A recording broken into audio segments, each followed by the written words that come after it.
নমস্কার বন্ধুরা, কেমন আছো? আশা করছি সবাই ভালো আছো। বন্ধুরা, টিআইবি সুজন বিএনপির সুরে কথা বলছে, জানালো কামরুল ইসলাম। অবশ্য বিস্তারিত আলোচনা করব। তার আগে আপনি যদি এই চ্যানেল নতুন হয়ে থাকেন তাহলে কিন্তু চ্যানেলটি সাবস্ক্রাইব করে আমাদের পাশে থাকুন, এরকমই রাজনৈতিক আপডেট সবার আগে পাওয়ার জন্য। তাহলে চলুন বন্ধুরা, শুরু করা যাক।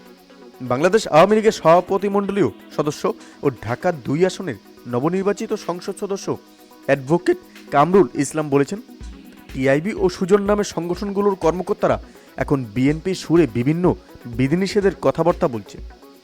বিদেশিদের অনুদানের টাকা টিআইবি ও সুজনের কর্ণধাররা খায়। তারা পরে তাদের টাকায় তাদের শান শৌকত এবং তাদের টাকায় চলে। শনিবার সকালে কেরানীগঞ্জের গদারবাগে সোনার বাংলা আবাসন প্রকল্প ও গ্রিন সিটি হাউজিং প্রকল্পের উদ্যোগে শীতার্থ অসহায় ও দরিদ্র মানুষের মাঝে শীতবস্ত্র বিতরণকালে প্রধান অতিথির বক্তব্যে তিনি এসব কথা বলেন। কামরুল ইসলাম আরও বলেন, বিদেশিদের প্রতি আমাদের কোনো আস্থা নাই। সাধারণ মানুষেরাই আমাদের প্রকৃত বন্ধু। এরাই আমাদের নির্বাচন করে, আমাদের পাশে থাকে। এরাই আমাদের আস্থার প্রতীক। তিনি বলেন, সাধারণ মানুষের প্রতি যাদের আস্থা নাই তারা দেশ ও জাতির বিরুদ্ধে ষড়যন্ত্র করে। সমস্ত বিদেশি শক্তিগুলো এই নির্বাচনকে স্বীকার করে নিয়েছে। প্রধানমন্ত্রী শেখ হাসিনার সাথে শুভেচ্ছা বিনিময় করেছে।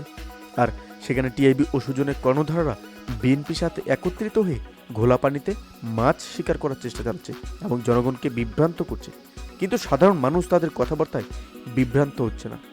এ সময় আরও উপস্থিত ছিলেন মডেল থানা আওয়ামী লীগের সভাপতি ইউসুফ আলী চৌধুরী সেলিম, সাধারণ সম্পাদক আলতাফ হোসেন বিপ্লব, সাংগঠনিক সম্পাদক নাজমুল জাহান দীপন, কালান্দি ইউনিয়নের আওয়ামী লীগের সভাপতি আবুল হাসান মোস্তান, সাধারণ সম্পাদক হাজি এসহান উদ্দিন, সিনিয়র সহসভাপতি ও সোনার বাংলা আবাসিক প্রকল্প ও গ্রিন সিটি হাউজিং প্রকল্পের চেয়ারম্যান হাজি আনোয়ার হোসেন, সাংগঠনিক সম্পাদক অনিক হোসেন পিন্টু, প্রচার সম্পাদক জুবায়ের হোসেন মাসুম প্রমুখ।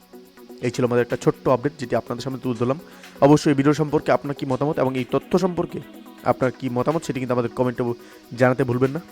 আপনারা কোথা থেকে দেখছেন এবং এই ভিডিও সম্পর্কে আপনার কি মতামত সেটি কিন্তু অবশ্যই কমেন্ট করে জানাবেন। ভালো থাকবেন, সুস্থ থাকবেন, ধন্যবাদ। দেখা হচ্ছে পরবর্তী নতুন একটি কোনো ভিডিওতে।